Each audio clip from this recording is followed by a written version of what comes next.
Hello बच्चों, आज की इस वीडियो में सर्वप्रथम मैं ये बताना चाहूँगा कि चैप्टर नंबर जो 17 है द्विविमीय निर्देशांक ज्यामिति यानी किसी बिंदु के निर्देशांक ज्ञात करना।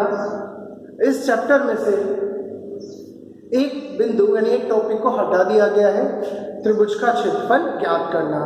इसीलिए हम इस चैप्टर में केवल पढ़ेंगे किसी बिंदु के निर्देशांक को दिखाना यानी दर्शाना, दो बिंदु के बीच की दूरी ज्ञात करना और दो बिंदु को मिलाने वाली रेखा को अंतः विभाजन करने वाले या बाह्य विभाजन करने वाले बिंदु के निर्देशांक ज्ञात करना। लेकिन अब जो मैंने पिछले वीडियो में जो यहाँ पे 17.1 लिखा था वो 17.2 था, क्योंकि मैंने केवल दूरी का सूत्र बताया था और दूरी का सूत्र किसमें है? 17.2 में है। चलिए देखते हैं इसमें एग्जाम्पल 17.2 का एग्जाम्पल नंबर 4 कि क्या पूछा जा रहा है। सिद्ध कीजिए बिंदु 1, 2, 3 एक समकोण त्रिभुज के क्या है? शीर्ष है। अब तीन बिंदु हमें सिद्ध करना है कि तीनों बिंदु समकोण त्रिभुज के शीर्ष है। अब समकोण त्रिभुज किसे कहते हैं?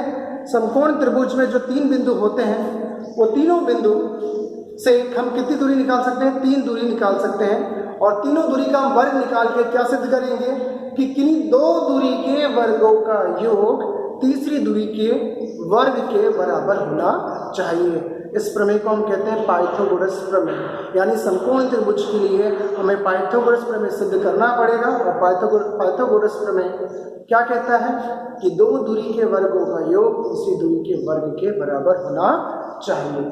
चलिए देखते हैं। तो हम सबसे पहले केवल ये मान लेंगे कि माना ये जो तीनों बिंदु है इन बिंदुओं को नाम दे देंगे, बिंदु ए, बिंदु बी, बिंदु सी। तो हम ये मान लेंगे माना ये तीनों बिंदु केवल एक त्रिभुज बनाते हैं।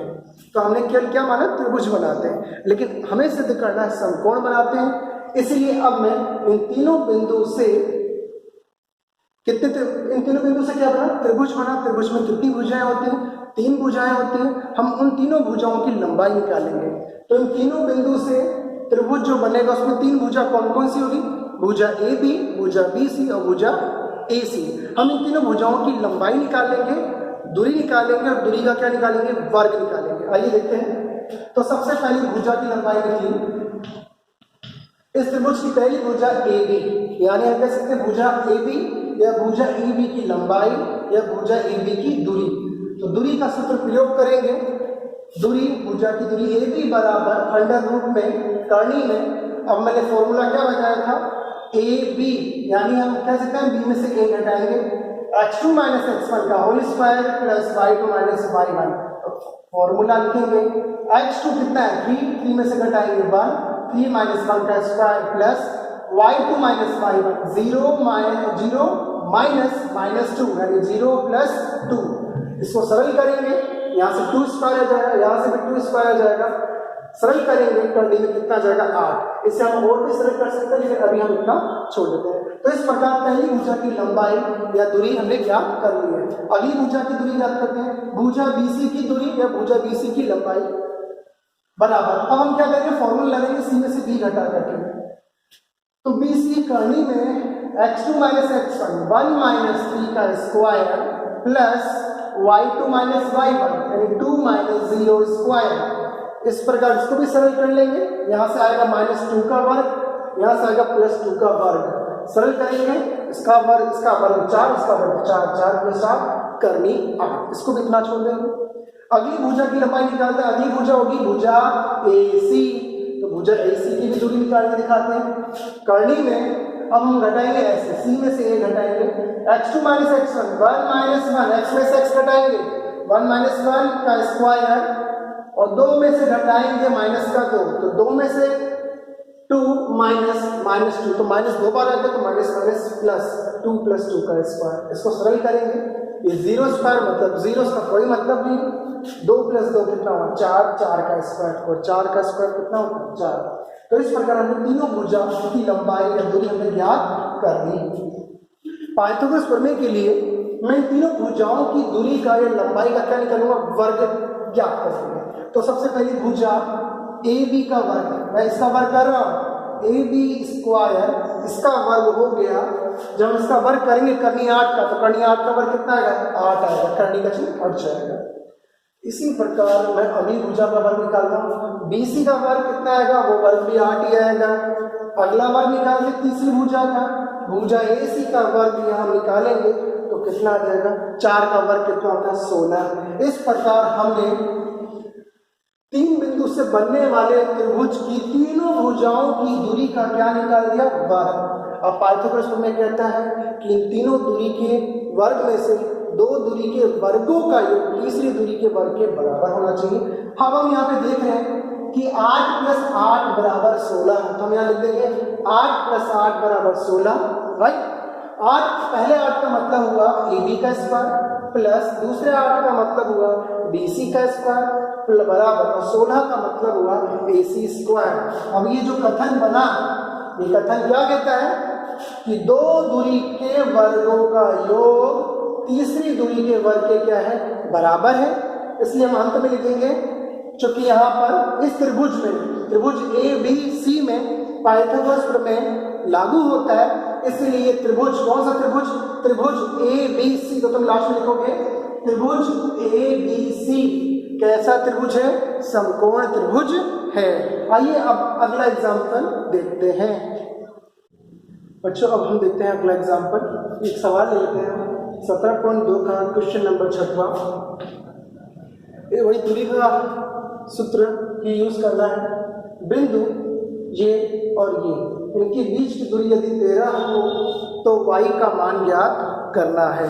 तो यहाँ पर हमें 2 बिंदु दिए हैं और उनके बीच की दूरी 13 दी गई है, और हमसे किसका मान पूछा जाएगा, ये जो y हमें ज्ञात नहीं है, हमें ये ज्ञात करना y का मान। चलिए सबसे पहले इस लैंग्वेज को हम गणित रूप में एक बार देख लेते हैं।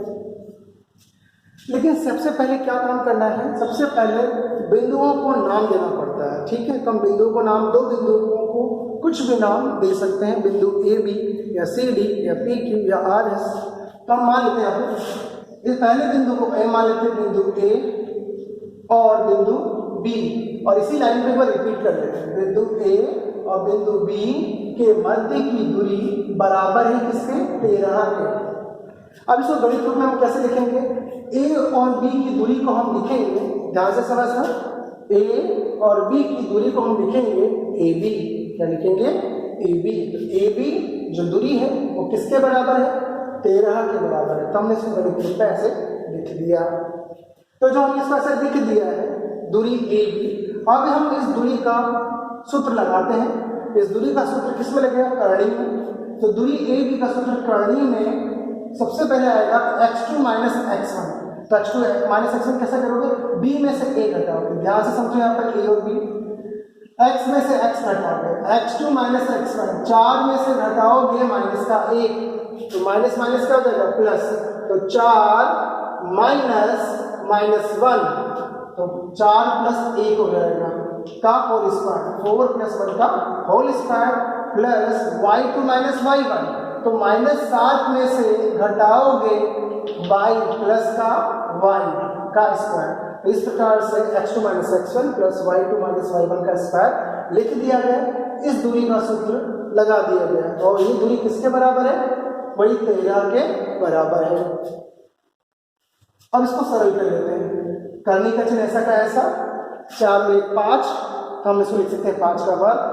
अब यहाँ पे एक सबसे समझने वाली क्या बात है, यहाँ पे दोनों माइनस है और ऊपर क्या लगा है, वर्ग का चिन्ह। जब ब्रैकेट में 2 माइनस हो और ऊपर वर्ग हो तो उस माइनस को कॉमन लेके प्लस में बदल दिया जाता है। तो हम यहाँ से जब दोनों माइनस कॉमन लेंगे और माइनस के ऊपर क्या लगा, वर्ग, तो माइनस किसमें चेंज हो जाएगा, प्लस में। तो हम यहाँ से दोनों जगह से माइनस को हटा के क्या कर देंगे, प्लस कर देंगे। हम उसको लिख देंगे प्लस का 7 प्लस का y का होल स्क्वायर, यानी यहाँ से माइनस हट गया है, बराबर 13। आगे और सरल करते हैं, करनी में 5 का वर्ग 25, राइट।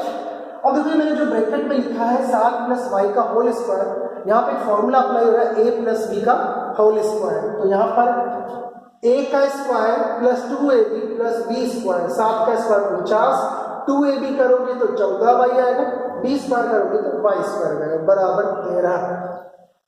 और सरल कर लेते हैं, 49 और 25 को जोड़ देते हैं, 49 और 25 74 हो गया, 14y प्लस y स्क्वायर बराबर 13। यानी हम क्या करें, दूरी का सूत्र यूज करके हम इसको सरल कर रहे हैं। क्या कर रहे हैं? सरल। अब इसको और सरल कैसे किया जा सकता है? अच्छा तुम यहाँ देखो, ये एक प्रकार से समीकरण चल रहा है, क्योंकि इक्वल करनी में ये बराबर 13। इस समीकरण को सरल करना है और हमें किसका मान ज्ञात करना है? y का मान ज्ञात करना है। तो y का मान तब ज्ञात होगा जब ये करनी का चिन्ह सबसे पहले हम हटाएंगे। करनी का चिन्ह हटाने के लिए दोनों पक्षों का क्या करना पड़ेगा? वर्गमूल करना पड़ेगा, सॉरी वर्ग करना पड़ेगा।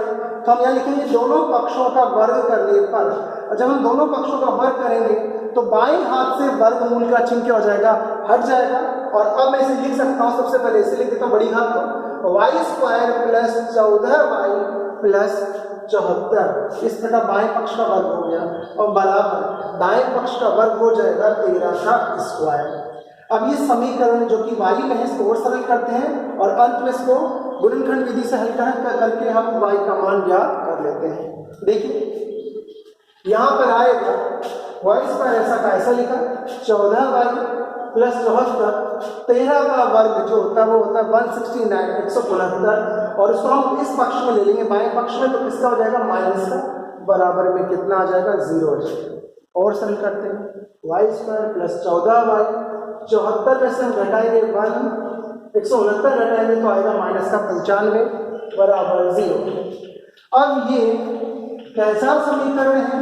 ये y में एक द्विघात समीकरण है और इस द्विघात समीकरण में हम गुणनखंड विधि से इसको हल करेंगे। तो बीच में जो 14y है हम इसकी गुणनखंड करेंगे किसके अनुसार? यहाँ गुणांक 1 है तो 1 को छोड़ दिया जाए, कोई दिक्कत नहीं, 95 के अनुसार। यानी 14 के हम 2 टुकड़े कैसे करें? ऐसे 2 टुकड़े कैसे करें कि जिससे गुणा करने पे 95 आए और सरल करने पे 14y आए। तो हम देखेंगे कि 95 यानी 95 किसके पहाड़े में आता है? 19 की टेबल में आता है, 19 5 95, इसलिए हमें 2 संख्याएं पता चले 19 और 5। इन दोनों संख्याओं को घटाने से 14 आता है और इन दोनों संख्याओं को गुणा करने पे माइनस का 95 भी आएगा। ठीक है, तो y² इसके 2 टुकड़े मिल गए हमें 14y के, प्लस का 19y माइनस का 5y, जिसको घटाने पर क्या आ जाएगा? 14 आ जाएगा। और माइनस 95 ऐसा का ऐसा हमने लिख दिया बराबर 0। अब यहाँ पे 4 पद बन गए, 1 2 3 और 4। अब हम यहाँ पर क्या करते हैं? शुरू के 2 पद में और अंतिम के 2 पदों में क्या करते हैं? उभयनिष्ठ लेते हैं। क्या क्या उभयनिष्ठ आ रहा है? यहाँ पर देखेंगे शुरू के 2 पदों में एक y की एक घात कॉमन आ रही है, यानी y कॉमन आ रहा है और सरल करने पर दिखेगा यहाँ पे y प्लस 19 बचेगा। यहाँ -5 और -95 में से क्या कॉमन आएगा? माइनस का 5 कॉमन आएगा और ब्रैकेट में बचेगा प्लस का y और -5 का भाग -95 में लगेगा प्लस का 19 बराबर 0। और अब हम क्या देखते हैं? अब हम देखते हैं कि यहाँ पर 2 पद बन चुके हैं और इन दोनों पदों में ये ब्रैकेट और ये ब्रैकेट एक जैसा है, मतलब उभयनिष्ठ है। y प्लस 19 इस ब्रैकेट को हम दोबारा उभयनिष्ठ के तौर पे ले लेते हैं। तो इस ब्रैकेट को हमने बाहर लिखा y प्लस 19 और फिर अगले ब्रैकेट में क्या बचेगा? इस ब्रैकेट के साथ जो y है वो और इस ब्रैकेट के साथ माइनस का 5 है वो, तो ब्रैकेट कॉमन लेने पर y प्लस 19, अगले ब्रैकेट में बचेगा y माइनस 5 बराबर 0। तुम देख रहे हो कि यहाँ पे 2 गुणनखंड बराबर 0। अब हम क्या करेंगे? दोनों गुणनखंड को अलग अलग 0 के बराबर रख के हम y का मान निकाल लेंगे। वो तुम कर सकते हो। यहाँ से जब इसको अलग से 0 के बराबर रखेंगे, यहाँ से y का मान निकलेगा माइनस का 19, यहाँ से अलग से y का मान जब 0 के बराबर रखेंगे y माइनस 5 बराबर 0, तो y का मान निकलेगा प्लस का 5। तो इस प्रकार हमें y के 2 मान निकले, यानी या में लिखेंगे या तो -19 या प्लस का 5। इस प्रकार हमने इस प्रश्न में किसका मान ज्ञात कर लिया है? y का मान ज्ञात कर लिया है। अब आगे तुम क्या कर सकते हो? एक्सरसाइज 17.2 के बाकी सवाल इसी तरीके से हल कर सकते हो। आज के लिए बस इतना ही।